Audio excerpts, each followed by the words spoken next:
All right, everybody. We are live. Thank you guys so much for coming out today, this afternoon, taking out your afternoon to spend with us and talk about Black Lives Matter. And thank you for supporting the movement, guys. We've got a donation link directly in the comment section of the stream. So be sure to go donate, guys. And we have already reached our goal. But just to let you know, if you do donate over $20, thank you. By the way, yes, we just reached our goal. We made $100. That was the goal we were looking for. And guys, we're at $220 currently. So I got to thank each and every one of you out there for donating thus far. Thank you so much. Like that, I did not expect that. So thank you guys so much. But if you do donate over $20, the poster on the screen goes straight to you. So be sure to leave your information if your donation is over $20, because you'll get this Black Lives Matter poster shipped straight to you. So be sure to support. Thank you for coming out, and thank you for joining us to support the Black Lives Movement today. My name's Leo, and I'm joined by some fantastic creatives of color to share our take and our thoughts on this issue, everybody. And if you haven't been paying attention, let me really quick fill you in. On May 25th, 46-year-old George Floyd was horrendously murdered by the police. One who kept his knee on top of his neck while this man was begging for his life. This has sparked a new a new fire in the Black Lives Matter movement. And it just shows everybody how wrong racism is and how horrible systemic racism is. But not only that, how long it's actually been going on. And it has really woken some people up and allowed some people to educate themselves on these issues. And there are so many people. I mean, we can name the three that happened in the last couple of months: Breonna Taylor, Ahmaud Arbery. This is since quarantine started. So these injustices really have to stop. And we are here to support the Black Lives Matter movement today, because you know what, guys?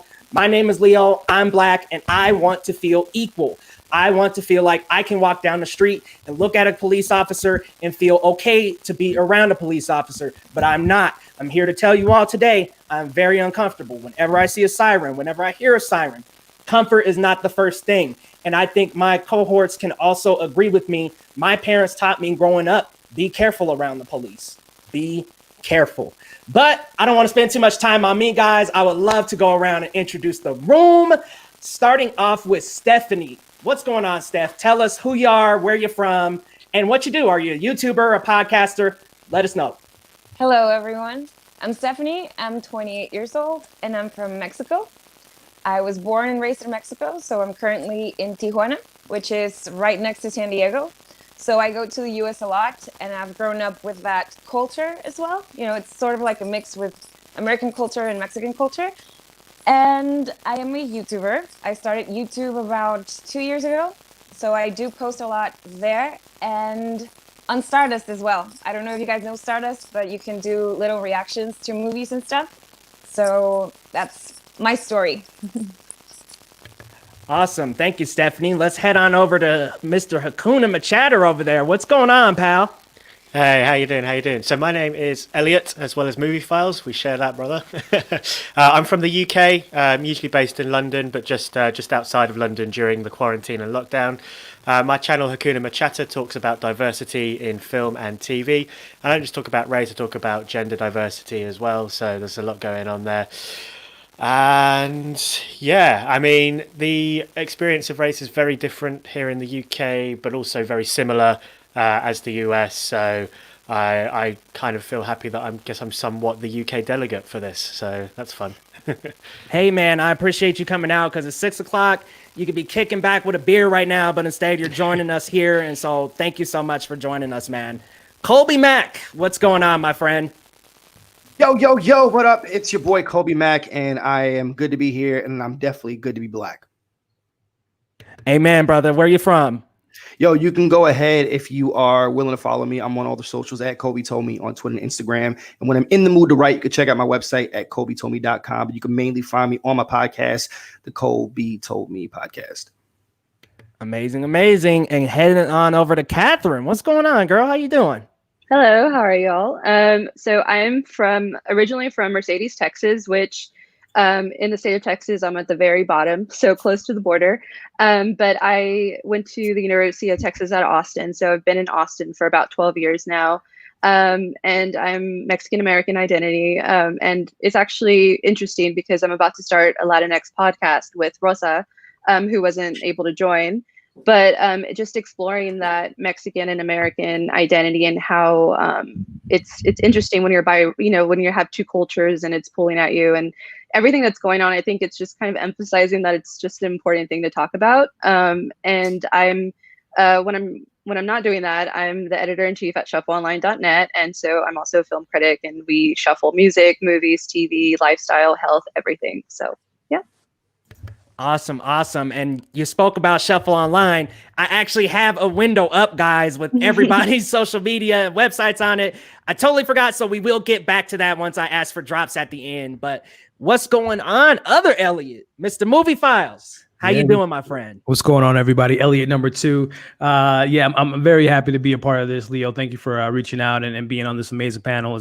Is awesome and incredible, and this is an important conversation to have. So I couldn't be more honored and proud to be a part of it. So yeah, my name is Elliot from Movie Files. I try to review everything on streaming platforms. Obviously, it's not things at the movies. So bringing the audience to smaller independent films is something I've been really focused on the last couple months. As well as TV shows. So whether it be movies, TV shows, watch-alongs, all that fun stuff, you can find me on YouTube at Movie Files, as well as on Instagram and Twitter. But again, I'm very honored to be here. I'm from St. Louis. I'm born and raised in Chicago, but I live in St. Louis. So obviously the things that's going on now is very reminiscent to what happened 6 years ago with Mike Brown. So it's a lot going on in the world, and I'm really proud again to be talking about it with you all wonderful folks. And again, Leo, this is such an amazing cause, man. I couldn't be more proud to be a part of it. So excited to be here today.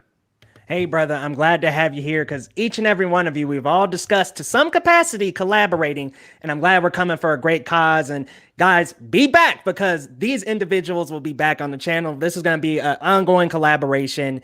You guys are all spectacular. I've talked a little bit about my feelings and how I feel about it.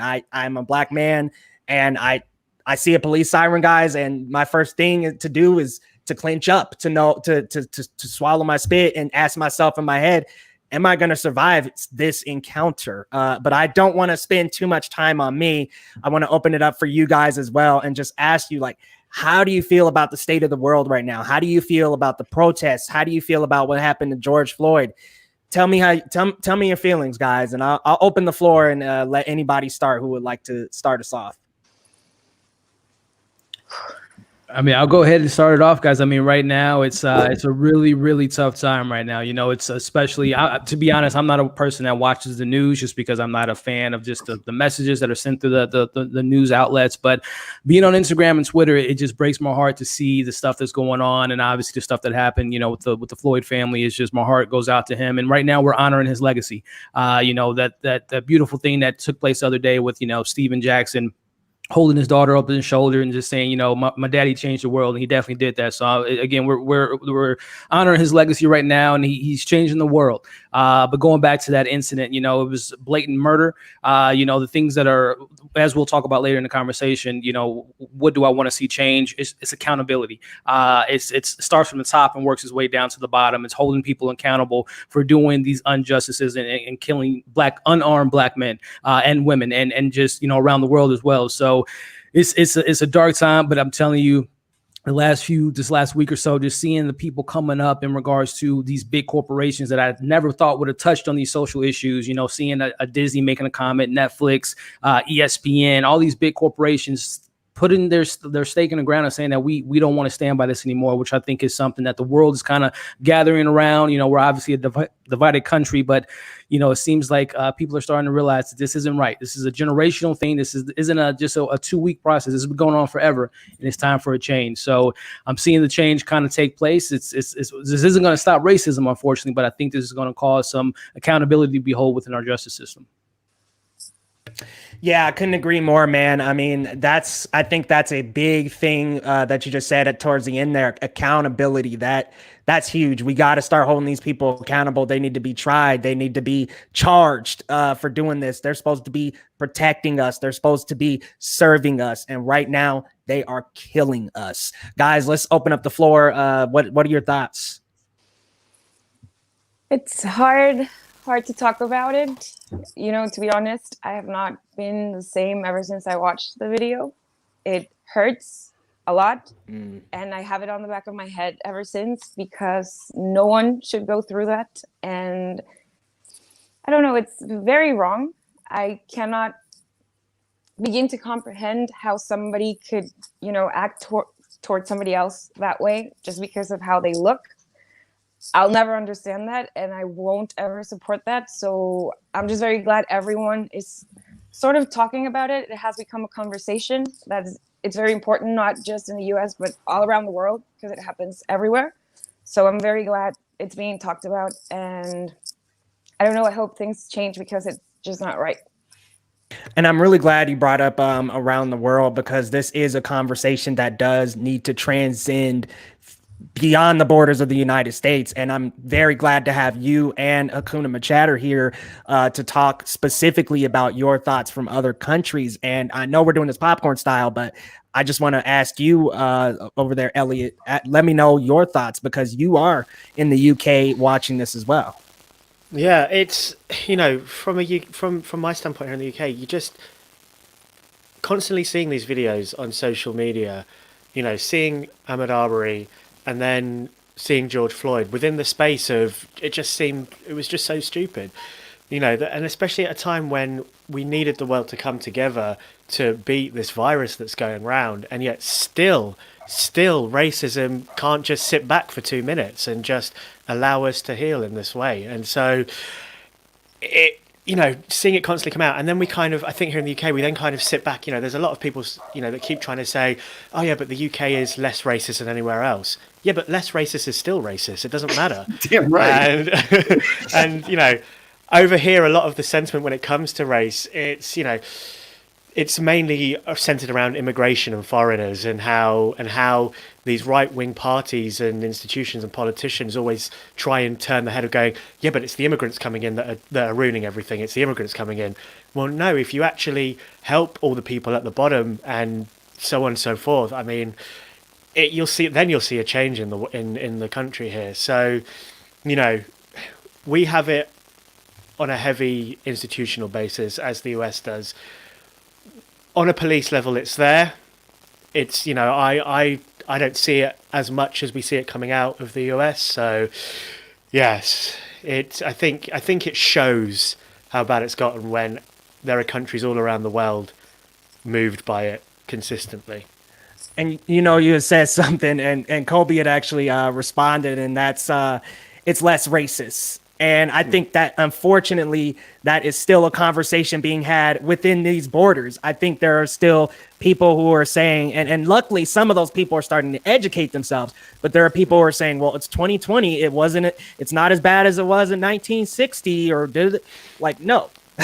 No, things are different. We have technology now. Will Smith actually had a quote: there's not less killings, there's just technology. So it's just, less racist is still racist, and that needs to be eradicated. But guys, who wanted to go next?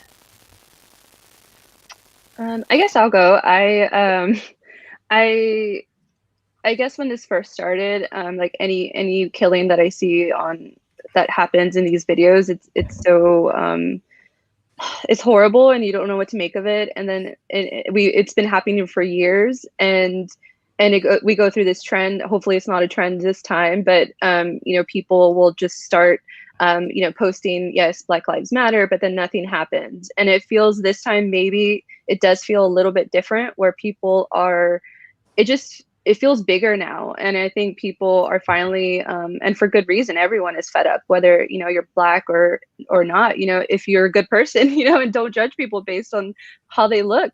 And I think I just thought, you know, what can I do? And I just want to continue trying to be a good person, first and foremost, because it starts, you know, what you can do in your everyday life. And hopefully if I don't want to see it, but if it does happen, and I hopefully will step in and try to, you know, be like, that's not right, in whatever way I can do that. And then donating as well. And I think also being uncomfortable, like even here, I was like, why, like, who am I to speak on this? You know, I'm not Black. But I I'm a person, I'm team human. And I was like, you know what? I'm a little bit uncomfortable, and that's okay, because I think it's when you don't want to be uncomfortable and you just ignore it. That's what's been happening. And I think it's the least, like the very minimal I can do to be here and try to even just talk to you guys. And then, you know, just keep talking about it continually, like on Shuffle. I didn't post anything because I was like, I want to listen. I want to do, you know, what we can. And then I want to continue posting things. You know, if I see things that, you know, need to be posted or whatever, I want to retweet. I want to, even if we write an article or whatever, any way we can do it. And I think that's the way we got to keep engaged. Because for me, it makes me sad that that same weekend, which was, I don't know, I think it was last weekend or the other weekend, we had the rocket go into space, such like an achievement in human history. And then we have this going on where we're still judging people based on the color of their skin. Like, we could have been to Mars by now if we just like got rid of all that other stuff and really focused on, you know, the other things that really matter. So that's how I feel about it. Yeah, I couldn't agree more. And you said something really profound in that a lot of the time before this happened, there was a lot of, well, not my problem, but you're right. I'm glad to hear your team human, because Black Lives Matter, and we are being slayed without any guns, without resisting arrest, just jogging down the street. So that shows you just how unfair this justice system is. And I'm glad to hear you say your team human, because there have been a lot of people kind of playing the victim role and, oh, well, it's not that bad. But no, it's very, very bad. Kobe, talk to me, man. I think we got you left on this one. Yeah. Kat said something that struck a chord when we said you know, people, when they talk about like uncomfortability, right? It's hard to know like how to navigate, especially in like having the conversation. But the one thing that I like about being uncomfortable is that we didn't get into this world without being uncomfortable. Name a mother who had a pregnancy that was comfortable, right? And that's how we got to this world. And typically the way that we leave it can also be uncomfortable. We got to be able to embrace the uncomfortabilities, however they may come in our lives, because ultimately, what does pressure do? It can bust pipes, or it can bring something about you, right? And we shouldn't be scared to have the conversation. And it's a little whack that we've been having this conversation for decades. We will not be able to get to a place where we can see real change without being super uncomfortable, forcing these conversations. The thing is that a lot of folks don't have the luxury to sit on the sidelines, right? And your inaction can be perceived as either you are for us or against us. And it's very uncomfortable for some folks that may not identify with the Black struggle or the Black experience or the Black American experience of that. But everybody has their individual struggles. And if we can see the similarities in that people may face in South America, that may face in the UK, or in Africa, or in Asia, all around the world, we can recognize that this fight isn't just my fight because I'm a Black man, or Elliot's fight, or Leo's fight. It's all of our fight. It's really unfortunate that this past almost 2 weeks has been labeled a political issue. It's not. It's a human issue. I don't care who that murderer's neck was on. It doesn't matter. Unfortunately, it happened to be a 46-year-old man that, in all accounts, wasn't doing anything wrong. You know, I would hear so much before growing up Black, hey, whatever you do, just make sure you're not doing something wrong. Honestly, it doesn't matter, because you cannot be doing something wrong. And all it takes is one cop's bad day to be your last day. You know? And for people that are saying, oh, you know, well, it's not, it could be worse, or like they're not all racist. It doesn't matter. You know, we shouldn't let one bad apple spoil the bunch. Well, it does. All right. I don't want a bad pilot flying my plane. I don't want a bad doctor operating me. And we should not want bad police officers doing bad police work. And unfortunately, the good police officers, if you stand by and you know that there's anyone in your unit that does that, that makes you just as bad. That makes you complicit. So yeah, we about to get real uncomfortable. I hope that this conversation makes people uncomfortable. Be uncomfortable in the chat. Get at us and let us know. Because I know that this past 2 weeks, with the things that I have going on personally in my life, dealing with a worldwide pandemic, And on top of that, this civil unrest, yo, I'm mad. All I want to do is scream.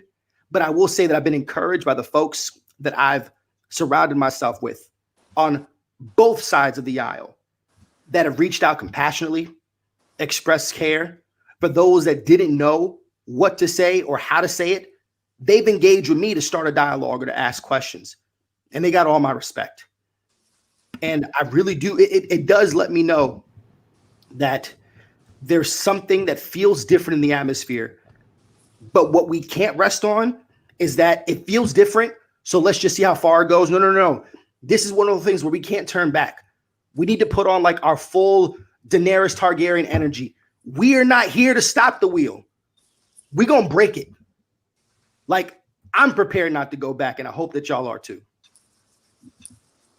Extremely well said, Colby. I mean, you expressed a lot of feelings that we've all been feeling: hurt, scared, upset. And you're right. But and there was something I wanted to visit about what you were saying. This can't stop.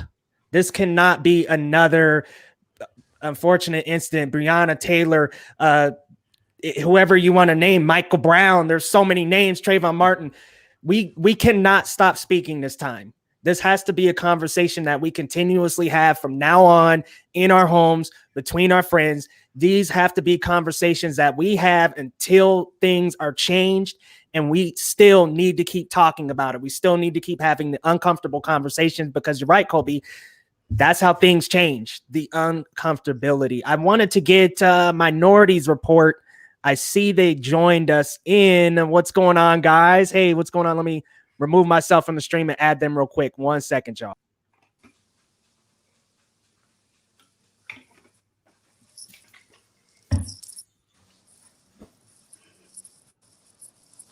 Hey, what's going on, guys? What's going on, Minorities Report?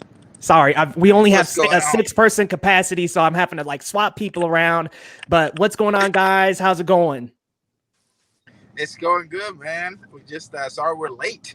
Man, it doesn't matter. Shama's moving today, so we're on the go. Yeah, oh wow, we're in the truck right now. Holy smokes! Well, wow. Thank you for being with us. It's important, man. It's important, man. This is a big conversation. This is important times and important things to be addressing and talking about. And I think this is awesome. So definitely, I was like, you know what, we need to join up, even if it's for a short period of time. Like, we got to get in there. Even on the moving day, like it's a big matter. Like it will always matter till it's fair. You know, like we will always be there for each other till it gets fair. It's not fair. I completely agree. And you know what? We have all shared our thoughts about it. I'm going to add Colby back real quick, take myself out. But guys, share your thoughts with the stream. Just what do you think about what's going on right now? Sham, I'm going to hand you this. I drive. Go ahead. Like, it's the whole point of judging upon like the pigment or color, or like this is not fair, especially like after what I have been throughout this time. You know, living in the U.S. for me as an immigrant and seeing it from lots of people. You know, like you can see people try to say, "Oh, I'm not racist," but like they have the core in them. You know, like they are. And they judge people upon where they live, upon what they do, upon like one of their parents, about their family members, their neighbors. It shouldn't work this way. And if we have a rotten tomato or a rotten egg, we get rid of it. You know, that the whole idea of leaving the rotten between us and not pointing to them or to him or to her, it's on us. Yeah, it's not fair. Like and we should blame ourselves for letting it reach this point. So that's why we have to be together. We have to be fighting together. We have to have our voices there for everyone. Black Lives Matter. Like we are all human beings, but like it's not fair. It's really not fair. Like for me, I'm from Egypt. I'm from Africa, and to hear like we had kind of racism in Egypt like 100 years ago, but now interracial marriage is happening everywhere. We never hear of it. Like people are making fun of the U.S. as being a leader, being like a most developed country in the world, and this is happening here. So, and what's going on now? I'm in the middle of the pandemic. The country is like everything is shut down. Nothing is working. but it should happen. Like everybody should be out there. Everybody should be talking. Our words should be listened to. We should be there for each other. Yeah. On top of that, I love what Colby was talking about bad apples, and like 100%. Like, there's people out there that are just like, well, we can't blame everybody. We can't. Like, the problem is that there are too many bad apples, and how do we distinguish? There needs to be like incredible systemic change across the board, because first off, how do we distinguish, and who gets to distinguish? Who gets to say, well, these are the good ones, these are the bad ones? Who calls? Who makes these decisions? Like, there's just no way to do it. So there just needs to be real change. I'm from Puerto Rico, and I lived in upstate New York for a long time, and the fear is real. And at the end of the day, I don't experience it to the degree of like more swarthy people do, because like you see me from a distance, and I'm very fair skinned. But like I've experienced it so many times that once they see my name, Raul, Nevedo, it's just like, oh, Hispanic, you know what I mean? And like, or Mohammed, that like, yeah. When did you learn to make bombs? Yeah. Like, they asked me this question. And the fear is real. Like, for me, it's like I remember growing up and like just being in the presence, being pulled over. The fear is real, and I don't even experience it to the same degree. You know what I mean? That like a black person does. Like, not even to the same level. So like it's crazy, and my heart just goes to like this whole movement. I love it. Desiree was talking about it yesterday on her Instagram. Like, this is huge. It's so monumental and important, and everybody needs to be talking about this. Absolutely. Yeah, if I could say something real quick, I love seeing my best friend. I haven't seen his face in a little while. I love you, Raulito. The one thing that I would hope to express to everybody that's listening, just because the Black struggle is what we're talking about right now, doesn't invalidate your struggles that you're going through. I think so many people, when they hear Black Lives Matter or what Black people are going through in this country, some folks get offended and they get defensive and feel like, whoa, but I've been through struggle. Yo, completely understand. But right now, the pandemic that's at hand, we forgot about COVID-19, and the entire world is not socially distancing because we feel that there is something that's at the precipice, and that policing in America is a plague. And it's something that needs to be corrected. We don't have time to wait for a year and a half or 2 years for a vaccine, because we can't sit still and see more lifeless bodies on the street. It's crazy to think that what got us here was a 10-minute video, which 8 minutes and 46 seconds of it had a man on the neck, his knee on the neck of a man, crying out for his dead mother, saying that I can't breathe, it hurts, I'm gone. And we had to sit here and watch it, not seeing the two men on the other side of the vehicle holding and pinning him down so this man can do it. And one man instigating and say, hey, that's why you shouldn't do drugs. That's a problem. And it's a problem right now that we have to address. So, don't be offended in any way. Don't feel like that anybody is calling you out. The only call to action is for you to speak. And if you don't know what to say, act. Get at me. My DMs are wide open. We'll have a conversation respectfully, compassionately, with empathy. And my only hope is that you carry that same dialogue with your friends and family to do something. Because right now, not doing anything is no longer acceptable. So whether you're brown, black, white, whatever, we all have a role to play, because we do not want to see a world that continues to look like this. We do not.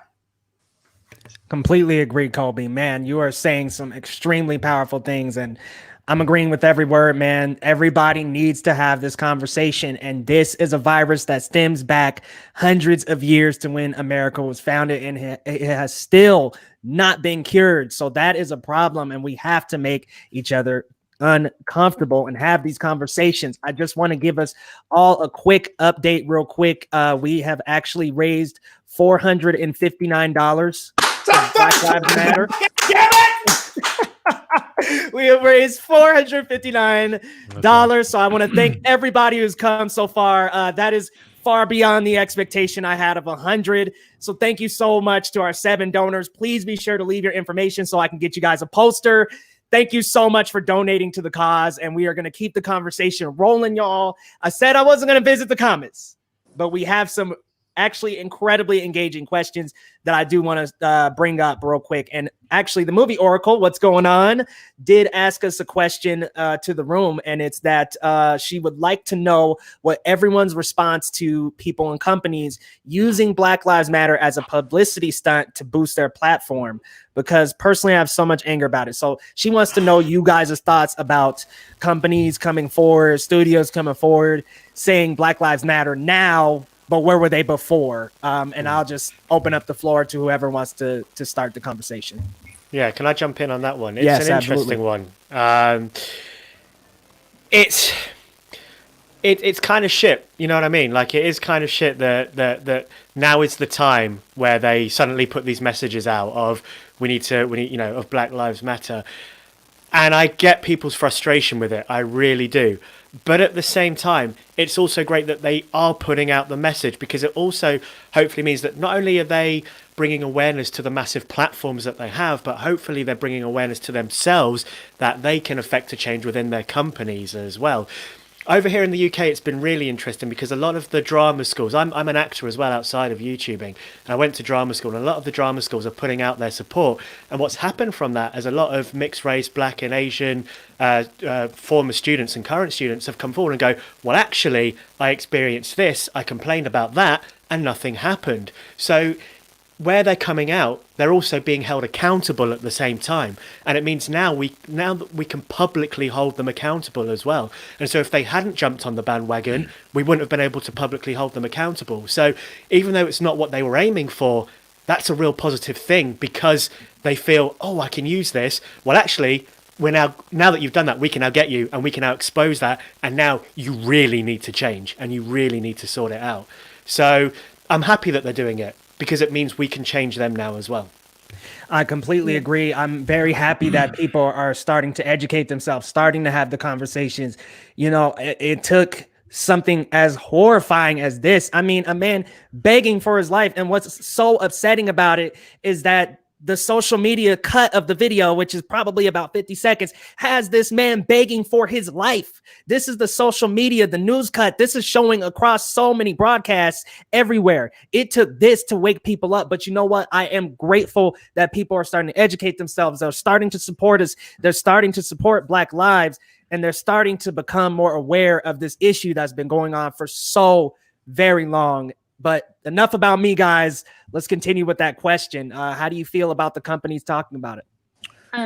I have just a comment on the recent NFL that I think happened yesterday. The fact that Roger Goodell came out, the NFL commissioner, and it was funny because I was actually having this conversation with my husband, and I was about like how they denied it, and they posted a support tweet, and everyone went off on them because of course what they did to Colin Kaepernick and all that, and we were like, oh, I wonder if they'll come out. Like, it would be so nice if they would come out and just say like we were wrong.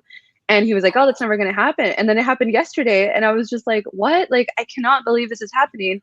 And even let's just say it's a publicity stunt and they have to say it because there was a group of the football players that came out and did that video saying like, we're not going to deal with this anymore. And the league is nothing without them. So even if they did it out of like, oh, we got to do this because we got to please, the African-American community or whatever, the fact that they came out, and I think it's one of the only ones that have come out and said we were wrong. Like, even just to say like we were wrong, even if you're doing it like biting your teeth, like that's powerful. And I hope that other people who have not said anything or also have done like things where that went against the movement or whatever, not supportive, if they come out and just say, hey, we didn't know how to handle that, we didn't know, we're wrong, we want to do better, just making that statement I think is also powerful. So and also with the supporting, I think also just saying being honest, because I think that really like imagine how Colin Kaepernick feels right now, and like the fact that he was ahead of the game 4 years ago, And he sacrificed so much. Like I was just thinking, like 4 years of his career in athletic terms is so bad.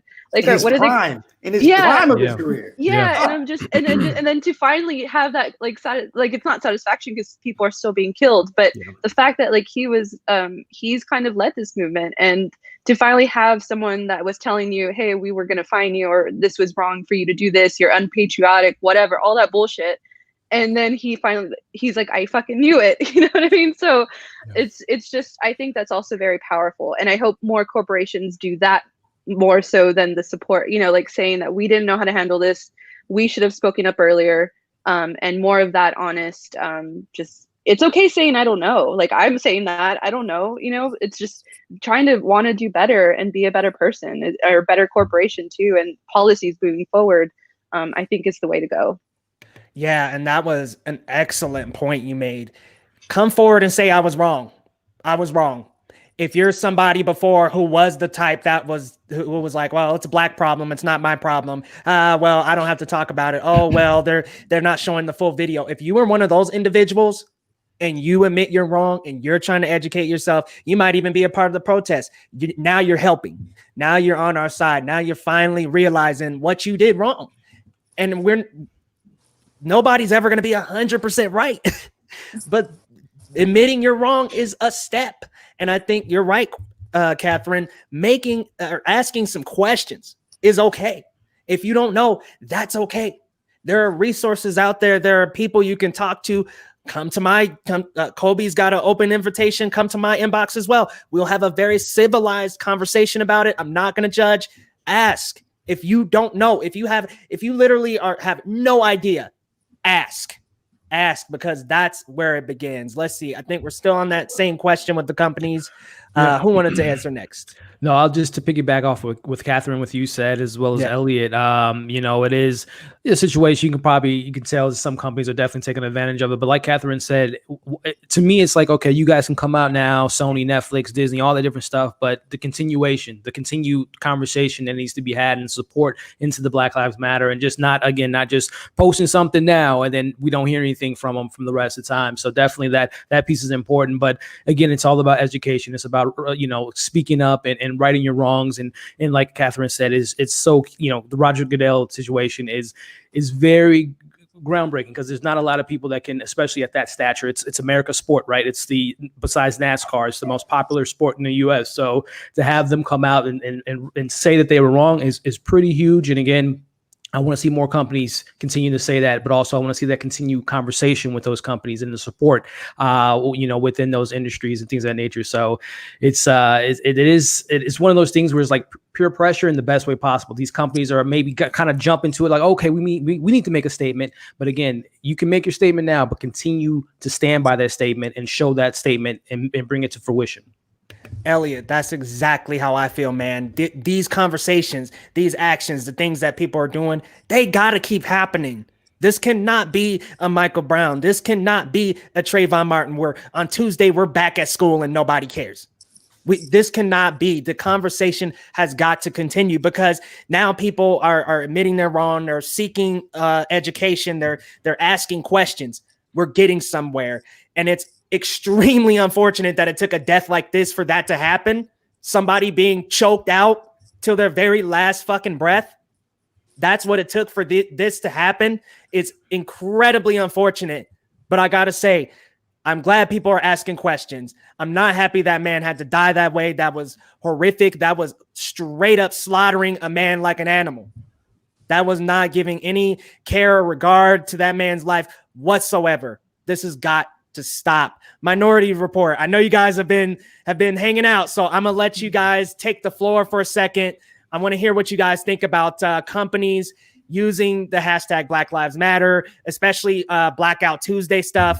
I want to hear you guys' thoughts. So I'm going to back out and I'm going to throw it to you guys. I'm bringing you in and I'm taking me out. Okay. So I'm throwing it to you, Minorities Report.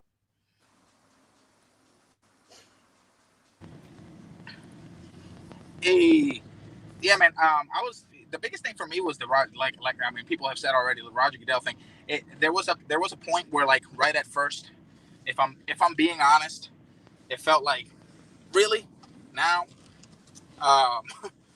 like it because they were, man, there's still so much frustration about the whole Colin Kaepernick thing and that whole movement. But like giving it some thought, I'm with everybody else. Sorry, you can like, there, like, yes, you can. It's almost a thing that like you have to do it. But then again, like nothing feels like enough. And so just the fact that they're willing, like you guys said, to step up and say, hey, I was wrong. And Roger Goodell was able to say, hey, I was wrong and we were wrong and we support this movement. Now, like, yes, like we can nitpick and stuff. And I know a lot of people are, but like ultimately nothing is enough. Like we have to do so much and every little bit works towards like improvement and change and more companies jumping on this improvement and change. And again, like no one thing feels like enough, but everyone coming together, that's what's going to bring about change. Not one person can bring about change, like the world, the entire community. Yeah, people, everybody possible needs to jump on this and talk about it, and that's what's going to bring about true change. Yep, I completely agree, guys. Sorry, I keep having to kick you out, but I completely agree.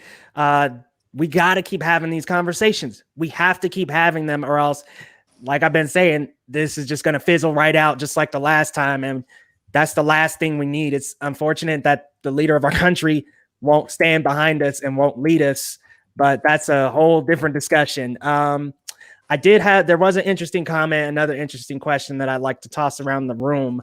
What do you guys think of a 2-year criminal justice degree for officers before joining the force? For me, a piece of paper doesn't really matter. Honestly, that's not going to really help it for me. I think that getting more education is not going to stop your racism and how you've been brought up and the way you are. I think for me, it's these cops need to be charged. They need to be tried for murder. They need to stop murdering people. If you're telling me you are here to serve and protect me, then why are you murdering me? And why are you using military style shields in peaceful protests when a couple of weeks ago, people were protesting COVID-19 with AR-15s and you patted them on the back? Unfair. So I wanted to go around the room and just ask, Steph, I wanted to hear, you were our last one for the last question. I wanted to hear your thoughts about companies posting Black Lives Matter real quick. Companies, well, just to be short, I'm just going to agree with everyone because I think these companies have huge audiences and they get to a lot of people out there and they influence people. So even if it is just for a show or whatever, they're getting the word out there. And I really hope they continue to do it and not just, like you said, post once and then forget about it. Because like everyone's been saying, we need to keep going and this won't stop. It won't ever stop. It's this thing, like we have to do it forever. Yes, I agree. This is a discussion we just have to keep having. So yes, that the question about the 2-year degree, I'm going to throw it to you first, Mr. Movie Files. How do you feel about that, man? Leo, you said it perfectly, man. A piece of paper doesn't erase, someone said it in the comments earlier. You're not born a racist, right? That's something you're taught. And it's hard to unteach someone generational hate for a certain, gender or a certain race. So, that doesn't really help. But, in regards to, as you said, Leo, I think the biggest thing is accountability. When you let these cops know right up front that there's a 0% tolerance of the behavior that we're seeing now. And honestly, as we all know, we just talked about corporations, hit them where the pockets hurt, right? I think that, and I don't know where this conversation could be had, but if you murder someone in an injustice way, they fire them right away, they suspend them. Give that money to the family, for their 1-year salary. Give that to the family, and then the police force, they should be responsible for paying for their funeral, paying for all the different things that comes with that. So I think again, thinking of a corporate way, and we talk about everything that's going on with the looting, and you see how the media kind of uses that narrative to kind of erase some of the quiet protesting and the message behind it. But if you hit these people where the pockets hurt, then maybe you'll hit them. It'll hit them mentally, like we need to make change. But I think that there needs to be a 0% tolerance policy. If someone has a complaint, you know, it's crazy when you hear about these police officers that have this history of complaints about them, about either murdering people, being, making the situation worse than what it is. So I think that there needs to be policies in place where if you make one mistake, you're not only going out of the company, you need to be tried, you need to be, found guilty, but I think there needs to be some financial consequences as well to really sink in. Because I think, again, people, when you hit them where their pockets hurts, that's when they remember it most. Yeah, I like that. I completely agree with you. The cops need to be paying for the funeral. They need to be paying for any kind of damages. They need to be replacing doors, because guess what? They can't replace that life they took. So whatever else they can do, they definitely damn sure need to be doing it. Whoever made that move and whoever was conspiring with them, all fired, all tried, all need to be found guilty, because that's taking a human life, and you're a goddamn police officer. And if you're supposed to, I'm a broken record, but I was told that by a police officer when I was younger. I'm here to serve and protect. Well, if you are, stop killing my people. Kobe, I seen you get close to the mic, so I'm gonna throw it to you next, man. Yeah, bro, it's so hard. I really try to reconcile a lot of things at what my perception of the police has been, because I've grown up in major metropolitan areas and been around them my whole life. Born in Miami, raised in New York. The moment I graduated high school, I moved out to LA, and I now live and reside in Atlanta, Georgia, right? I've seen the gamut of policing, and I never understood why it didn't match up to what I was taught. Think about where we were in elementary school, ladies and gentlemen, 1st, 2nd, 3rd, 4th, and 5th grade, and think about career day. And you would see a cop, a firefighter, and a doctor. That was like the 3 most popular, careers that you would be able to see, and you held such reverence for them, right? Officers, protect and serve, firefighters, like the brave, the brave and the bold, stuff like that. And it's reinforced based off of the TV shows and movies that we watched when we were a kid. We could easily tell the good guys from the bad guys. And you want to know why? Because there was people who work in front of the camera and behind the camera that told us and reinforced these stories that this is how we should see these cops. And yet we forget that for the bulk of America, where did cops come from? Slave catchers. Generations have been conditioned to think this way, to devalue black and brown lives. It's crazy when all these protests happened. It said there were people that were more outraged based on the looters and the rioters. Do you want to know why? You don't know what hurt? Elliot went on to it. Money. Because when these rioters and these looters hurt, what are they destroying? Property. The president of the United States said himself, when you hurt our property, that's not good. Keep in mind, what was property 400 years ago? My ancestors were property. They've never stopped looking at us as property. Less than 70 years ago, we were still envisioned as 3/5 of a person. There's wiggle room inside the 13th Amendment right now that says that we can do whatever we can to get you back to slave status, where we don't have to pay you a fair wage, where we can use you. The same people that want to see immigrants not cross the line is the same ones that pick them up at Home Depot and Lowe's. It's contradictory on the most fundamental level. So in response to the question for say, should these cops have a degree? Most criminals in America have degrees. You want to know why? They don't look like me. That's what we've been taught.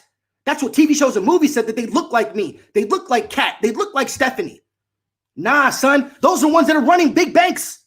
They're looting from underneath us every day. So the companies like Bank of America says, we're going to pledge $1 million to Black Lives Matter. Fuck $1 million. Because you know where you stole that money from? You stole it from those same Black lives. I'm tired of the empty platitudes. And it's great. It's great that the folks that are now saying that, Black Lives Matter, I'm going to hold you to it because I'm taking notes. I'm taking notes of everybody who I follow, who they follow. I'm keeping tracks of likes, retweets. I don't got time for it anymore. And you know what? I've been on one for the past 2 weeks, and I'm more than ready. You can hear it in right now. I have no problem. I am good to go. It's been so tough to try to see, Kobe, should I go out to a protest right now? The only reason why that I can't take that risk is to my daughter that's over to the back of me. That's the only reason. If not, I'd be there. And that's why I'm trying to use this platform and use my voice, which is my greatest weapon, to the best of my ability. And I thank you, Leo, for allowing me this platform to be able to get out and vent, because I needed this so much. And I really hope those folks that are out there listening, please listen. All we ask. All right, I'm gonna stop talking for a little bit. Yeah, no, man, you're hitting the nails right on the head, man. I mean, honestly, you were saying you're keeping track of people. I'm doing the same thing, man. I'm looking at what they're posting, what they're liking, who they're following. Are they liking my stuff only? Are they only, oh, I'm only going to like and retweet Leo because Leo's my friend, but I don't know if I want to support the whole movement. So that is another big issue that I've seen come up because I have friends of very many races, including white. And I've had a lot of people, well, I'm down to support you and, you know, I'll donate my $20, but I don't know. Black Lives Matter. And please stop with the posts of, oh, we all need to start loving each other. No, we need to stop the killing of black people. Yo, loving hasn't been a problem. I'm sorry. I cannot stand. No, fine. We need love. Duh. I'm tired of the does. We need love. That's so empty. You just say that, bro. I say, no, we need, like, come on, stop. We need change. I'm not talking about like that quick little change and stuff like that. Let me donate here or donate there. No, it's got to stop. We can trace everything back to where it's all come from. We hate to be uncomfortable. Those who have power do not want to give it up willingly. So we have to take it. It is very simple. And until we get out of our comfortability to say that, you know what, I cannot support you if you do not support my brothers and sisters. I cannot buy from you if you do not support my brothers and sisters. I cannot patronize your sport if you do not support our brothers and sisters. Yo, I'm a part of the problem. I watched the NFL for the past 4 years, knowing they kept the man out of the league just because he thought differently and wanted to do something with his amendment right to protest. And I still watched. I'm a part of the problem. Hey, man, I can agree with that. I still watched as well, and I supported Colin Kaepernick, but I still watched every single Sunday my Broncos play. So I too am part of the problem. I just really quick before we continue, I do want to update everybody. We are currently at $589. Let's go! In donations. I gotta say, thank you guys so much for getting us here. I did not think I was going to get to 500. Did not even imagine I was going to get to that much, guys, but thank you so much for your support so far. Like, there have been some massive donors, so thank you guys so much for stopping by, for hearing us out, for talking with us, and of course for donating, because this is all going to Black Lives Matter, y'all. I'm not seeing a penny of that. It's going to Black Lives Matter, and be sure to leave your info so I can get you a poster. But let's continue this conversation, guys, and I know I said in the beginning I'm not going to take comments, but there are some really good comments where people are asking the entire room a question. And I wanted to address this one from Hasimal C6. I hope I'm saying that right. But it says, how would y'all rate Trump's role in what's happening right now? No doubt he should be removed, but could him fanning the flames do some good for the movement at the same time? I'm going to go a flat out 0 out of 10, below 0. The man walked down the street with a Bible for a photo op, and a couple minutes before tear gassed peaceful protesters. So he's against us. Unfortunately, you would think the leader of your own goddamn country would actually back you up, but no, he's against us. The previous 2 presidents have come out and spoke more presidential than that man ever has. Obama's the one that came out and said, be sure to know what you're fighting for and what you want to change.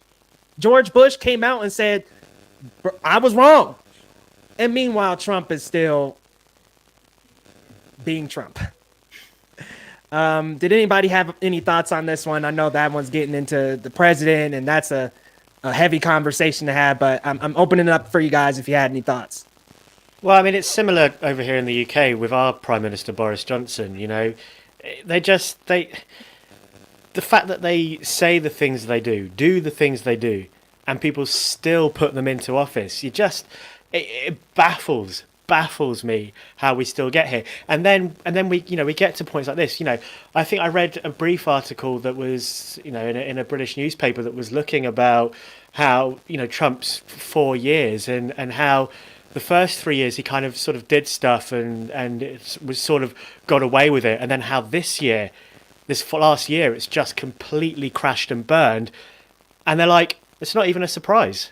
It's not a surprise that the fact that it still took him the full 4 years to get to this point, and and so from that outside perspective that I have, I don't know how anyone can feel.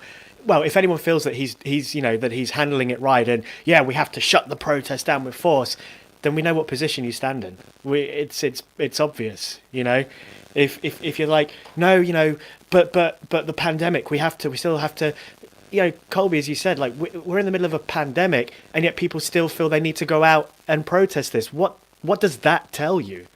What does that? If you can't get it off of that, if you can't get it off of, yes, everyone's life is currently at risk, but guess what? 400 years, people's lives have been at risk, and no one has given a shit about doing anything about it. So, yeah, is his fanning of the flames going to help the cause? I kind of want to say no, because we already know where he stood. We already know where he stood in the election campaign. So there's nothing extra he can say that's going to help the cause. The cause has already been built up against him. Yeah, this is the man that said there were good people on both sides when neo-Nazis and KKK members were marching on Charlottesville. So we knew where he stood. We knew how he felt about all this, and we know that all he cares about is his own.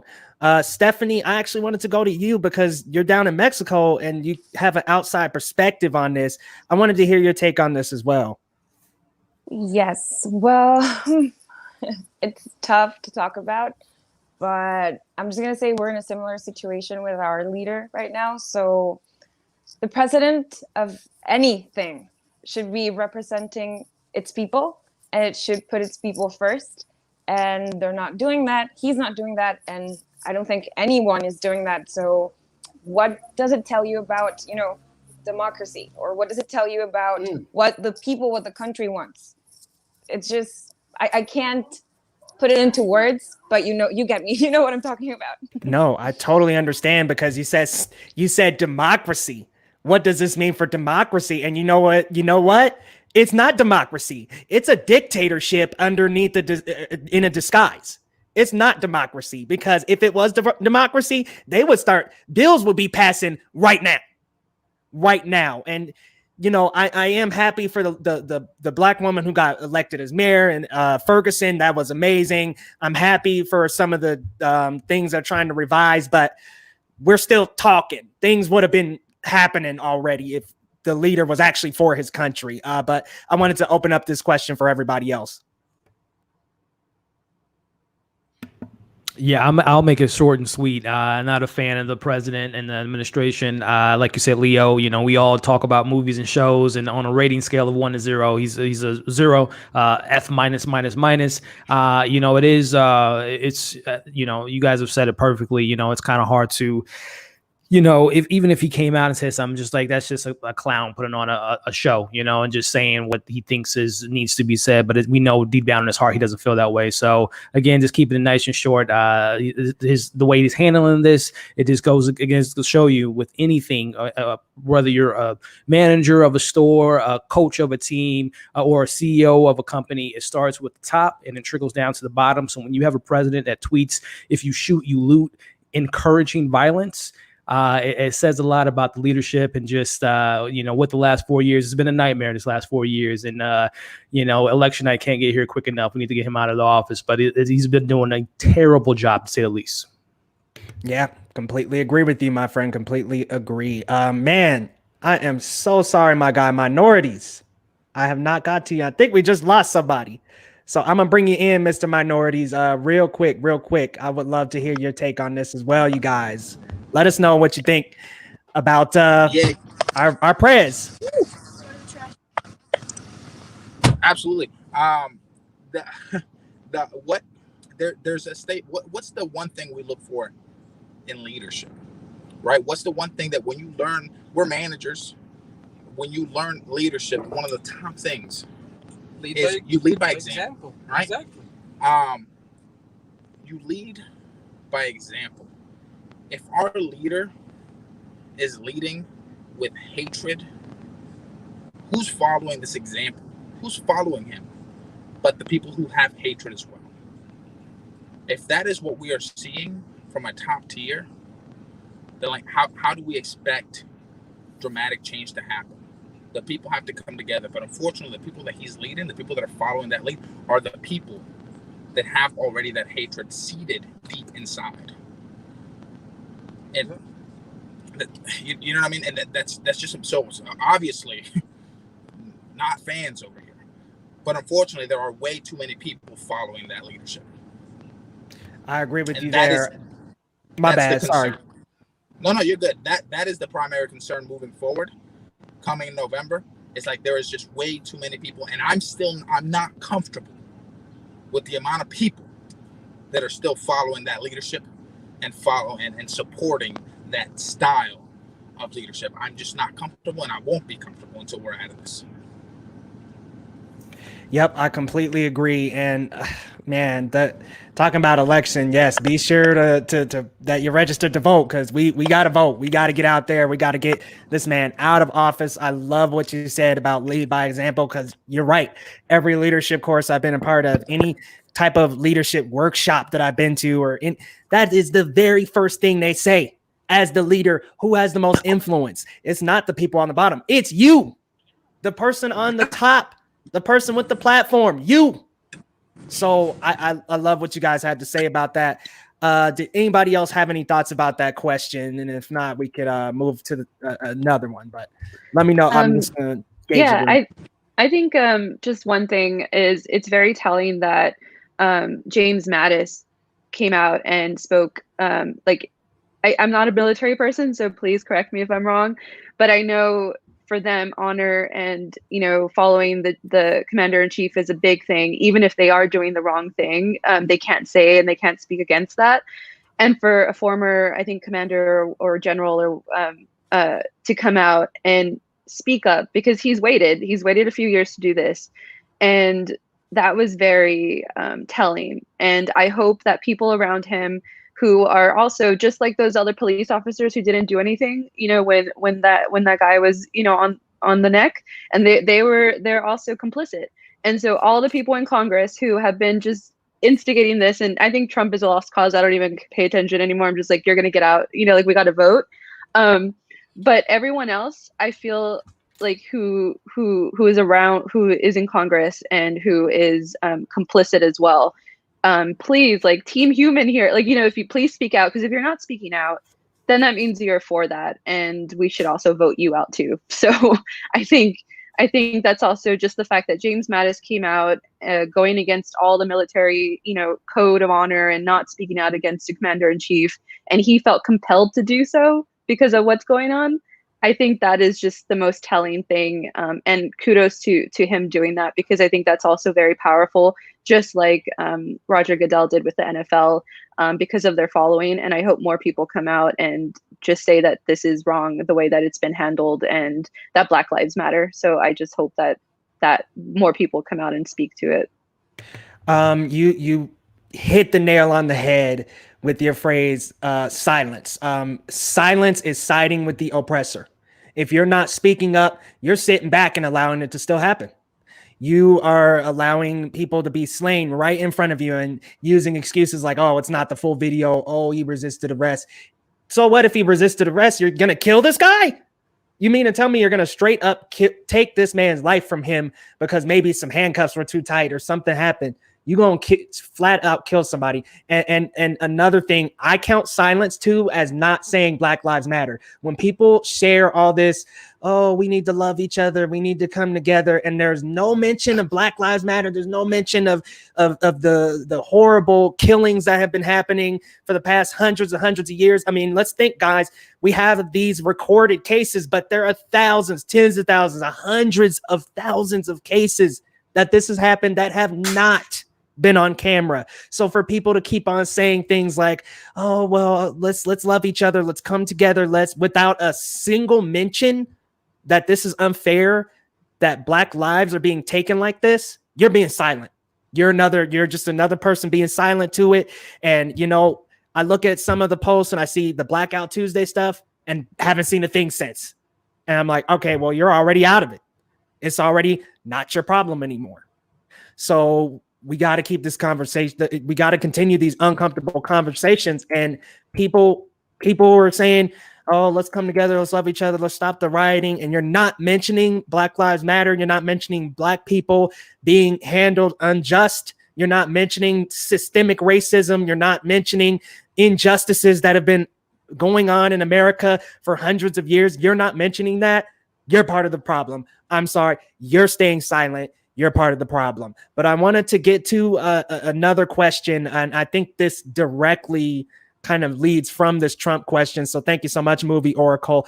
What do we want to see change so that things are different for our children, our grandchildren, our great-grandchildren? What do we want to see change? And I'll just open that up. It's a loaded question. I know it's a lot, because I already know I don't have any children yet, but I already know when I do, I'm going to still have to have the same conversation that my dad had with me. Comply, listen, so your life is not taken, so you can come home at night. But I want to open it up to you guys. I'd say the biggest thing is education, and I'm not just talking about adults educating themselves. I'm talking about school systems. Especially here in the UK, the biggest problem we have is that there's no ownership of the colonial past of the UK. The whole reason there are slaves in the US is because of the UK. We need to own up to what our history was and how it has directly fueled this problem in the US. We were the ones that put down the sticks to light that fire. So we need to be able to teach people from a young age that that people were treated like this for how they looked, and that was it. That your country was built off of the back of slaves, and this is what they look like. And for me, that is one of the most important things. And I actually wanted to ask you guys, particularly in the US, because here in the UK, our cops they don't carry guns. They carry a taser maybe, but they don't carry guns. The only time police with guns come out, you sometimes have some walking around in the major train stations in London, but otherwise it's if they're needed, if they are actually needed, if the person they're after, the criminal they're after, if they have a gun. That's the only time. It's only when it needs to be escalated is it escalated. So I wonder for you guys, how you feel on gun control, or therefore the lack of in America, and if that's one of the problems, if that is an issue that needs to be sorted as well. That's a very layered issue. Americans have loved our guns since the American Revolution. Since the colonization of America, where we ripped this country from the lands of its indigenous peoples with our guns, bringing disease. And it shows you the very carnal nature of our founding fathers and the ideals that they had set for this country. And it's crazy because that was set out of rebellion of a, tyrannical monarch rule that we tried to escape from because we wanted religious freedoms. And I think that man has distorted what religious freedoms mean, because what we've done is taken religion and subjugated it to tradition that fits them. And we get further and further of what God had intended for man to be on this earth to be able to do, because we get comfortable, right? Because the thing is, if we want to be truly devout to our Lord and Savior above, and however you choose to serve it, it requires you to be uncomfortable. So if we really want to get to the heart of like guns and things like that, we've got to reconcile a lot with us, right? It is going to be very difficult to remove guns from the equation, because I've seen in other countries where you do not have a bulk of your force that carry guns. There's reports that I've been reading, D-Ray, the popular young activist who his 8 Can't Wait campaign has been coming out, and he has put together like this historical data over the past like several decades, and even most recently the past 5 years, in regards to these different policing practices and the ways in which that just by really truly implementing this can decrease violence amongst police by 72%, banning chokeholds and strangleholds, requiring de-escalation, require warning before shooting, exhaust all other means before shooting, duty to intervene by other cops, banning shooting at moving vehicles, require use of force continuum, and lastly, the 8th one, require comprehensive reporting. That's great on its face. One, before I knew what this was, I just assumed that this is what police did. And apparently it's not. And then when you look a little bit deeper, this report is great, and the stats, if like put in, is awesome, but it does not force people to do it because, like what Ellie mentioned, there's no accountability. oh, I can get a complaint and nothing may come from it because I got the strongest, union behind me. And you look at these unions, look at the way that the police chief, the union chief in Minneapolis is popping off at the mouth.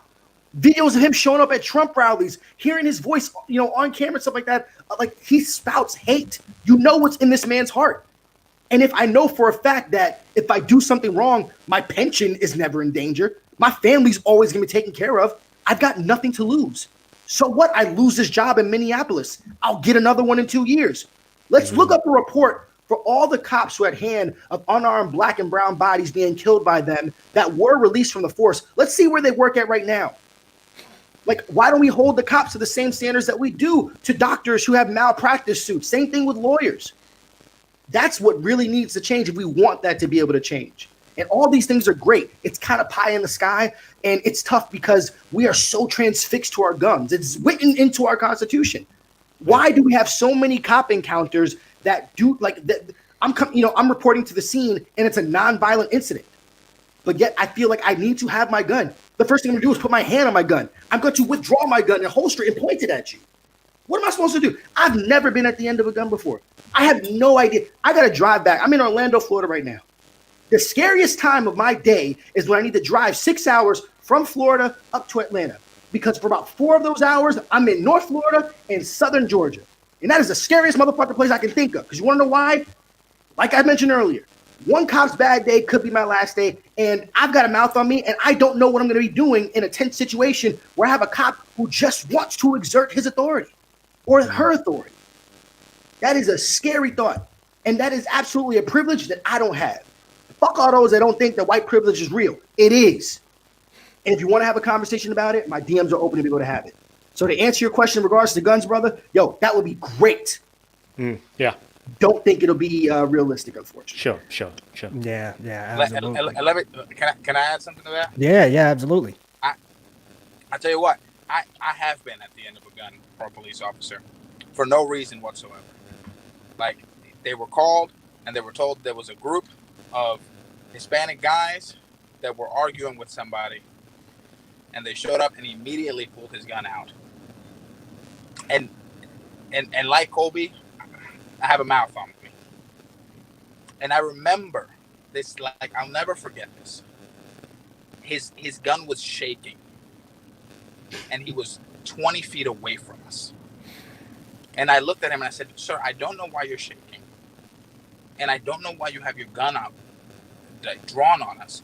We have done nothing. We have no weapons. We're going to the mall to watch a movie.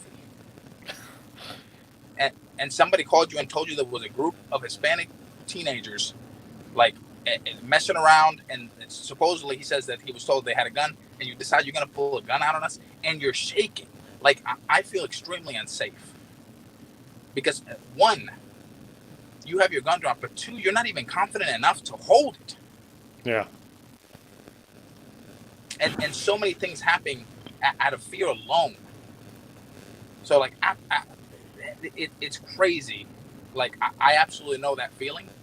And again, I'll never forget that moment. So I don't know what kind of change we need, but like Colby said, we're so attached to this.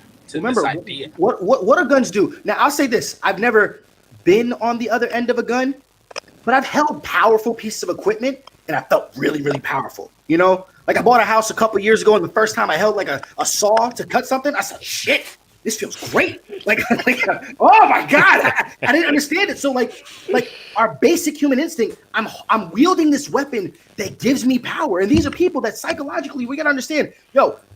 I understand that policing, it is a tough job, but it's something that nobody was ever forced to do. You sign up for this, and you sign up because you truly believe that there's something that you feel called to do to protect and serve. So that's what your call is, and you had the leverage. But there's some of these folks that aren't doing their job well, where they have this weapon in their hands, and they love the way that this power feels, and they love how they can exert their power over people. And like I mentioned before, the root of where these cops came from were slave catchers. It was being able to have that fleshy desire to exert that power over somebody. You're not going to take that way. And we have too many super PACs and all of these different organizations that want to see guns and gun manufacturers making money. And it's ridiculous that I think America has like 80% of the guns in the entire world. Yet we want to prop up that we're the safest, like because we have guns. Okay, I mean it's tough, man, but it's one of those things where it's like there's like this initial instinct for a cop when they're inside of a situation to feel that, okay, when I arrive at a situation, my life is more important than anyone else's. I feel like you should not feel that way. If you feel like that you're arriving someplace and your life is more important, you have automatically devalued everyone else, and every decision that you make is going to be selfish and not going to be upheld to to what you put your hand on and swore that you were going to be able to do. So that's why it's so easy for them to like not value those lives. My life comes first. I thought that there was a real problem. I remember really before, I want to say since Aragon, right, or even before that, in my mind, because of, and I will say this, sometimes it's hard to say the media. Shit, I'm a podcaster. I'm the media. But it depends on what media that you're feeding into. I thought, is there a problem in America where cops, like, are their lives in danger? But now that I'm thinking about it, either it's me or what I'm looking at. Where's the videos of the cops that are being shot? And, like, these people are, like, not going, like, they're getting loose.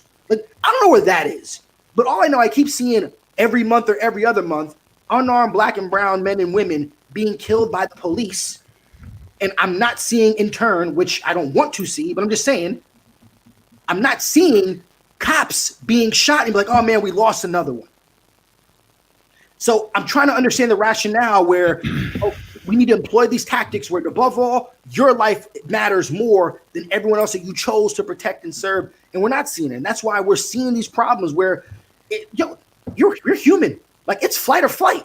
You see video. It's crazy to me right now that you're seeing videos that the entire reason we had these protests is because someone was unjustly murdered by a police officer. And these cops act like there's not cameras pointing down from the sky from everybody else with their, like, I have no idea what's the right thing to do.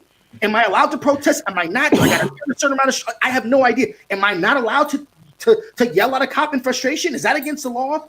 And just because I yell, does that mean that I have the right to be killed? That's a crazy country to live in. I don't want to live in that country. Where's Wakanda at? Bring Wakanda now. Well, according to TI, it already exists. So I don't want none of that. I don't want no Matrix Wakanda. I want Wakanda. Like, oh gosh, Akon needs to hurry up, bro. I am ready to move. Well, I just got to say, Raul, thank you for sharing that experience, man. Thank you so much for sharing that. And Kobe, as usual, thanks for sharing your thoughts, my friend. I just got to bring up the fact that and this is talking about your experience, Raul, that a grown ass man would show up somewhere and be scared of a couple of teenagers. I've been a teenager and I've got my ass whooped by my father. And my dad would never show up somewhere if I was getting my ass beat by two other kids. My dad would never show up somewhere shaking and nervous, and that it's ridiculous that we're not only hiring racists, but we're also hiring cowards. Yeah, and for no reason. We literally we're just standing there. And mind you, I didn't add this to the story. That police officer, and this is a big issue, is lack of accountability. When we asked for his badge number so that we can report it, we were denied. We were told, and that should never happen. You don't need that information. We're going to take care of this. I said, I don't know that you're going to take care of this, so I would like to report it. No. And he was gone. By the time all the other cops got there and heard what happened, they told him to leave. Wow, it's like crazy. Still on payroll. What's that? Lack of accountability, man. That's a huge thing that needs to be changed. It's accountability. Who are we holding these people accountable to? Yes, absolutely. Like they need to be held accountable. They do something wrong. Yes, me as a citizen, I should have a right to have your badge number and report that this was wrong. There shouldn't be any kind of patting people on the back. Oh, it's okay. Oh, you get a paid leave. You get a couple more checks. No way. No way. If let's turn the situation around. If it was a black man who ran up into a neighborhood of white teenagers, they would put him on death row the next day. So no way. It should never be happening like that. And I think that's where it starts for me, is this hiring process. Who the hell are y'all bringing up in here? First and foremost, I know the Minneapolis Police Department has a civil suit against them to investigate the past 10 years of what their activity, what they've been doing. First and foremost, every single police department in this country, it needs to go back 50, 60, 70 years. Each and every one of them need to be investigated, and everybody does need to be held accountable. Did anybody have anything to say about our question on what you would like to see change? I mean, just piggybacking on what you just said, Leo, I think we were talking about Roger Goodell earlier. I just think of sports, right? You have the person that owns a team, and then they have a general manager. And the general manager is the one that's responsible for hiring the coaches and the players and all that. So going back to what you were just saying, Leo, in regards to the chief of hiring, how they're evaluating these people, that they're, as you know, Kobe said, they have the power in their hands. Who is that person that's holding that gun? Who psychologically, what are they doing on a day-to-day basis, weekly basis, monthly basis, checking mental checks in? Because again, I have family that works in the police force. And you know, I respect for what they do. Their lives are on the line every night. But like Kobe was saying, you know, firemen, when they see a fire, they don't hesitate and say, oh man, I don't know if I should go in there. I don't know if I should save these lives. They already know. Is that a black fire? Exactly. Brown fire? Exactly. Exactly. The fire, put the shit out. Exactly. And that's what it comes down. We talked about it. We can't say it enough. Accountability. How, again, the hiring process, who are these people that are being on the streets to protect and serve? Why are they naturally thinking that their lives are more important than black lives? Again, it starts from the top, and it needs to be reconstructed. It needs to be talked about. It needs to be reconfigured. Something needs to happen, because again, these are people, you said it, Leo, they're cowards on the street, and they have the power to end someone's life, and that should not be the case. They're cowards. They're absolute cowards, because I know I can ask any one of you, if you've seen like some teenagers outside, maybe they looked like they were getting in trouble, or they were like near your house or something, none of you are going to be shaking and, oh my God. No way. You're going to ask them, what's up? What's going on? Yeah. Why? Exactly. We're hiring cowards. Yeah. We need to know who these people are before they're getting hired to our forces. People that are just to have those two hand in hand. Raul, we very well could have not been speaking to you today if that coward had accidentally, oh my God, and in his cowardice pulled that trigger. And that's a problem. There should never be a situation where I'm not scared and the police officer is. Yeah, we need to go back to hiring heroes. And what gave me faith, and I'll bring this back since, you know, we're all like work in, you know, movie and entertainment, stuff like that. And I posted this on my Facebook. Like, I want more Carl Winslows in the force. Like, this man was a strong black father working in Chicago with everything that comes with that, raising a black young boy. And I remember this episode. I'll never forget it, the intervention that he has with two white cops that were being extra aggressive, and he gave it to them in the best way. Like, I hope that there's more law men and women out there that could aspire to be Carl Winslows. And I understand that has to come from someplace. Like, even though they're not all bad, I have to hope that the ones that aren't can be a hero and say, yo, you got to stop. Yeah. You have to. Yeah. Because I mean, also, if we look at it a bit selfishly, because of you, there's somebody that I saw it was beautiful. Somebody had said, they better be lucky that black people just want equality and not revenge. Yeah. Like, man, bro. like think about that. They better be lucky. That's all we want is equality and not vengeance, right? Like, I just want to praise, like, you know, I don't know if anybody else has like a figure or like they grew up with in TV shows or movies, but like, yo, I want Carl Winslows on the force. Give me that. I agree, Colby, man. We need some good police officers, just like you were saying, someone we can relate to. He's going home to his kids. He's going home to his family, but he's a good guy. And you know what? He'll speak up if somebody is doing wrong, because that's a massive problem too. And we've touched on it through the stream, but accountability, and not only that, speaking the hell up if you're on the force as well. You mean to tell me if that guy, the dude who killed George Floyd, you mean to tell me you wouldn't say something to him? Those guys just stood there and allowed that to happen? Yeah, no. Off to prison with all of you, because you are part of the problem, because you know what your problem is. You're the person allowing that crooked cop to run around. So you're just as crooked because you're not saying anything. I want to get Stephanie back in here. We haven't heard from you in a little bit. What's going on, Steph? I wanted to ask you the question. Hey. I wanted to ask you the question. What would you Leah. like to see change? And I know you're outside of the country, so it might be a bit of a loaded question, but I'd just like to hear your thoughts about it. Leah, I sorry, Stephanie, just think before we go the most through with that. important thing would be Oh, what's going education. on? Sorry, Sorry. God. Yeah, sorry. It being late here in the UK, I actually annoyingly Can have you to hear go me? for dinner. Yes. Yeah, Oh, sorry, no, Stephanie. no, totally I've just got to understand. drop out. Totally Hello? understand, man.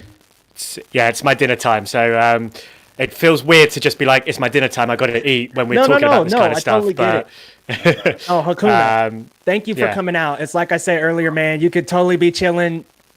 Didn't even have to reply to me, but thank you so much for coming out, man. Your No. perspective is important.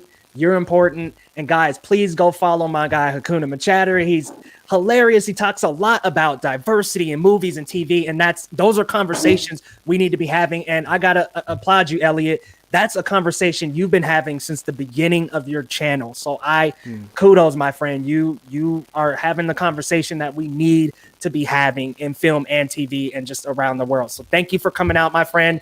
Be sure to follow him on YouTube, Twitter. It's in the description, everybody. Go follow him. And thank you so much for coming, Elliot. No, thank you for having me, Leo, and lovely to speak to you all and hear your thoughts. And and the UK, as ambassador for the UK, right here, we're with you. No, we're with you. We are. Thanks, brother. Appreciate you. Cool. Hope Thanks, the rest of the boss. stream goes well, guys. Have a good day. All right, man. Bye-bye. Take care. Thank you. Have a good night, my friend. And now we can add back in Mr. Raul. It's perfect. So now we got a good little mount. But I was throwing these to you, Stephanie, just about your thoughts on what could change. Yeah, sorry. I was speaking because I couldn't hear Elliot, that last part. So I was speaking over him. But sorry about that. Okay. So I was talking about education, how it's very important. It starts at home. That's the basis of it. So educate your children, to have empathy, to understand everyone's point of view. I think that's where it starts because, our home is where we know our values and where we build ourselves as persons. So I think that's one of the key points in all of this. Start at home and then be a good person and do that outside of your home as well. Yes, I think that is very true. And that lends to the people who are educating themselves now, who are having the uncomfortable conversations. That means that they can have those uncomfortable conversations with their children and their children's children. We can keep this conversation going and keep these stop these injustices from happening. So I like that. Let's bring it in the home first. I think we had you left on that question, Catherine. So I wanted to get your thoughts and then we can roll on to the next one. I wanted to talk about the I guess one little sliver that about like good cops and stuff like that and what can be done. And this is just one very little tiny thing, but I wanted to bring up. I think there was a documentary that came to South by Southwest, which is in Austin, like about 2 years ago, and it's called Ernie and Joe. And those are two guys who started a mental health unit in San Antonio at the San Antonio Police Department. And it's like one of the first, I think it was one of the first of its kind. And it was basically kind of, they, instead of turning to just like brute force in like, the nonviolent kind of situations, they are, trying to talk to people first. Like if you're, an officer, you don't go straight to like violence and treat them so horribly. These are, sometimes the homeless people or whatever, or anything. And so they created this unit to kind of educate other police officers, and they go around the country doing this, so people can, so police officers can have a different set of tools than just busting out the gun and turning to violent measures. And I know this is like one itty bitty sliver of a bit, of everything. But if we are going to continue to have police officers, which I think we are, I think that could be one way. And I encourage people to go watch that as well. It's on HBO, I think, now. So it's called Ernie and Joe. And I cried at that because it was just so hopeful that there are at least, people like them that are trying to do better. And, I think the mental health conversation is a big thing too. I think people tend to not see people as people. If you're going into a situation, you're just thinking, I'm the police officer, that person is trying to harm me. And maybe you should think about it in terms of, empathize a little bit. Yes, be on your guard, in case something does happen, but just talking to people also can de-escalate situations. Like, there's power in the words, that's why there's negotiations sometimes during those situations. So I think that was very hopeful for me when I saw it, and I hope people will watch that. And I hope they're still, I don't know, that was a few years ago, so I hope it's they've been able to continue doing their work. But that was very powerful, and for me, and I think that's something I would want to see changed. Is I think officers tend to just react first instead of like really assess the situation, because I know there's probably situations that are very dangerous, but I think not going in with the mentality of like, I gotta, go in with my guns blazing if there's no indicators that you need to do that. I think that's the thing. If it's known that there is a gun, then of course, do what you need to do. But if it's nothing, if it's just like the counterfeit thing, like, why do you need to bring out your gun for that? So I think there just needs to be, like you guys said, accountability. And then it's very disheartening when I was reading like some articles where the cams are not on, but they have cams. It's like, what the hell? Like that should be on all the time. If we have the technology, people spent money on that, right? So like, why aren't we using it? That seems very, like, if you don't have it on, you should be disciplined for that as well. So that's something I would like to, see changed in terms of like police reform, among like a bunch of other things that we need to deal with. But yeah, I think a little bit of hope there, though. So I just encourage people to go see that documentary. Do you think, because I made the correlation that, like, growing up, I've seen these positive images of cops, but that's also not recognizing that I've seen like a lot of like the aggro-aggressive images of cops. And I wonder if, like, I remember joking when we were in college together. I said, yo, I had thought about trying to like to be a cop, because like, one, it was really, really good money, but like I knew for a fact that was a very immature statement to say, because the fact that I said I should be a cop because it's great money, right? Like, no, I should be a cop. And I was saying it jokingly, the same way, like, oh, I'm not fit to like be in the military because I've seen too many movies, and I know for a fact that the only person that I want to be in the military or a cop is like, I want to be Bruce Willis. Like, I want to be the half-cocked, the captain's constantly yelling at me, Kobe, you motherfucker, you blew it. Like, that's what I want to be. And I'm like, don't worry, man. I was doing my job. Like, I want to be Marcus. I want to be Mike Lowry. Like, so, but me knowing that, that's why I'm not on the force. Because I know for a fact that I don't have the mental fortitude or the capacity to not think like I'm in a movie. And I'll go in, I'm going to turn it sideways. I'm going to do that, right? So, yeah, I think people just like, if you know you that person, don't be a cop, because I know I was, and that's why I'm not one. I'm a podcaster. Hey, amen, bro. And Catherine, I like that you threw that in. That's a piece of content I'm definitely going to check out, and I'm glad that there are cops going around there telling other cops, no, you're wrong, and this is why. And we really do need to. They need to start, or I'm sorry, they need to stop using guns as their first resort. That if it's not if it's not people holding them up, they shouldn't even have to draw their guns. They shouldn't even have to fight. We've got some really engaging questions coming up, though. And this was one that Movie Oracle asked a little bit earlier, but I'll open it up to the room. Does your fear decrease when confronted with a female officer instead of a male officer, or is the fear the same level for you? If she's got a gun, the fear is the exact same level for me. I can just answer right off the bat. She's got a loaded gun. She has a weapon. I'm still in fear. Yeah, I'm still. It doesn't matter, man, woman, trans, non-identifying. I don't care. If they've got a gun, I'm definitely afraid. Which goes back to our discussion that should not be your first tool in the toolkit in any situation unless you are being targeted.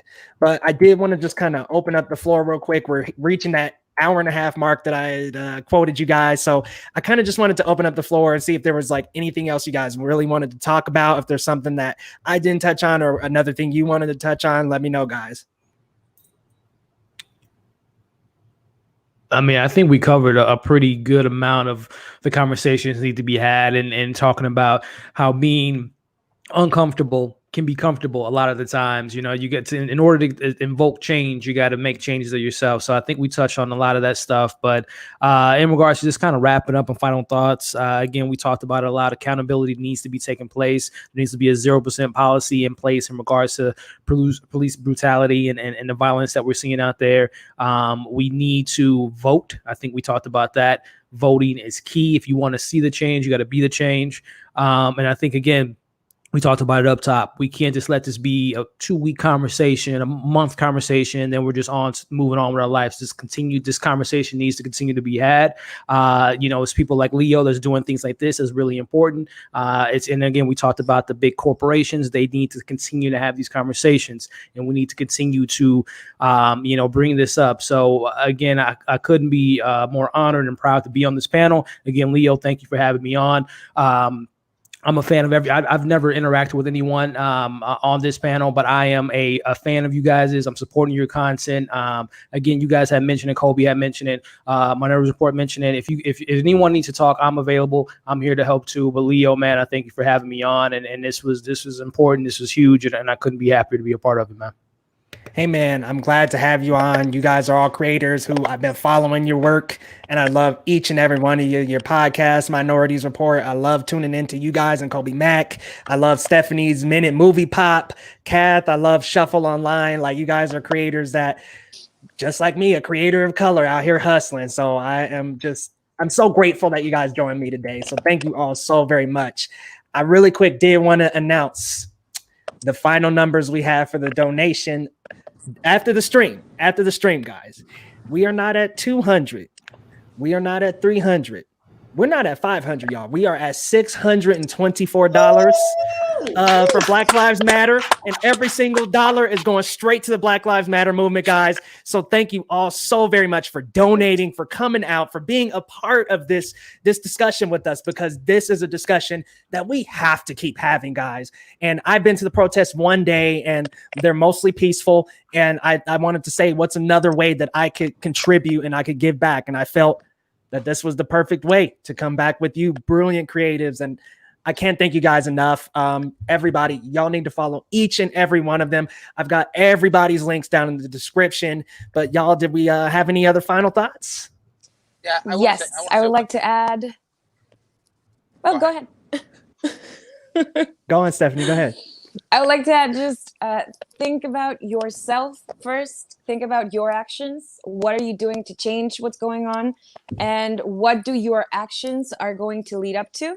That's very important, because you have to think really hard about what you're doing to help others and to be a good person, to be the change in the world that we need right now. Perfectly said. Perfectly said. Raul, you had something? Yeah, I just want to say this is something that Dre actually brought up, and I couldn't agree with it more. There's one thing, and I feel like this is a very common thing, and I think it needs to be said. It's great to feel and believe that Black Lives Matter. You know, that the lives of people of color matter, but it is a completely different thing to say it. Say it. I don't sure, believe it, but say it, because it is your voice that pushes people also to say it, pushes people to communicate, to express, to take action. It's cool to believe it, and thank you for that, and thank you for the love that you're pushing towards the world. But say something. That's very important. Yes. Say it. Don't just feel it. Don't just believe it. Say it like you mean it, and be real about it, and keep saying it. 100%. Did we have any other final comments? I just want to say thanks for having me on this panel. I'm so honored. I didn't feel like I was qualified to be here to speak on this, and but I wanted to listen, and I wanted to share my thoughts, and just continue having the conversations, because I think we've talked about how not having the conversations is also not helping. So even if it's listening or being here and just sharing anything. I want to continue doing that, in any way I can. And I think also educating myself and not holding that to anybody else. Like I definitely will reach out to people if I have questions, but it's not your responsibility either to educate me. And I think everyone needs to take accountability of educating themselves in matters. You can use Google. We have Google. We have everything. So that's something that I'm going to do. And also just learning about my own history. I think sometimes I've learned things through doing my, the new podcast of my own, of Mexican American history that I didn't know anything about because it's not in the history books. It's not what I learned in school. And so even knowing that it's similar to kind of the Black experience, and I was like, what? Like, I didn't even know this about my own history. So I think also educating your own history, because then you can learn about other people's history and be more empathetic. And I think that's just what I'm trying to do personally. And yeah, just be a good person.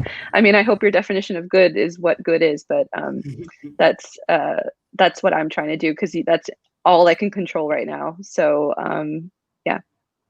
I love that you said that you need to learn about your own history. And I think that that's important for everyone, every individual. Learn your roots, learn where you came from, learn about your ancestors. So like you said, you can be empathetic to the history, that the unfortunate, horrifying history that is still happening.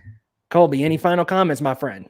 Yeah, man. Just thank you guys for tolerating me. And no problem, man. That's what this was for, man. Yeah, no, this is great because, the past couple of weeks I didn't feel like it didn't sit well in my soul to try to put my content out till like just yesterday was the last time that I dropped something. And it was good having this conversation because it's hard to deal with so much pent up anger and contentment for what's going on in this world, things that I can't change, but I can only kind of control, what I can. And, I love it. I think my friendship with Kat, because she promotes so much about like self-love and self-care. And I really did not know what that was until this year when I've needed it at my most. Things that I'm going through emotionally and personally, things that are going on with the world in regards to this global pandemic. And now with so much civil unrest, like, this is good and cathartic to have these conversations with like-minded individuals, people I respect, people who I may not have known before today, but I'm looking forward to get to know a little bit better. Like, this is great. And I think that we are cultivating an atmosphere of inclusion just in the little circles that we are. And if we can control those little circles and hope for those circles kind of spiral into other ones, I think like that's what we need to be able to see in having this conversation and keeping the conversation going. It's great that we can talk amongst ourselves to people that look in different shades like me, but I want folks to be able to talk to their friends, family members, coworkers that may not look like them, and challenge them to understand that this isn't our problem, not just their problem. So once again, thank you for having me on today. Anytime in the future I can be able to come on, you will absolutely have me available to you. Amazing, guys. And I do want to collaborate with y'all on some movie content as well, some TV content. Yeah. Guys, I'm getting teary-eyed because I just want to show everybody on the stream real quick our final numbers. And I gotta admit, I did not expect this at all, guys. But we have raised $1,248. Wow! I am extremely grateful for this, guys. I am not sure who it was, but an anonymous donor matched the 624 that we had already. So whoever you are, bless you. Thank you for fighting with us, and thank you so much for coming to the stream and donating. I'm honest, guys. I'm teary-eyed. I thought I was getting $100 to give to Black Lives Matter, but now I could say we have all raised $1,200 for this cause. So I'm beyond grateful, guys, and thank you all so very much for coming out. Let's collab again. Let's hook up. Let's talk about some movies and TV, and let's do some more content together, y'all. It was a pleasure having everybody, and thank you all so much for coming out. Most stuff. Thank you. Hey, Kobe, when is that you and DJ Khaled album coming out, man? DJ Khaled vibes all day, man. I need that album, man. Oh man, thank you guys so much, and we will see y'all next time. Peace. Thank you, everybody.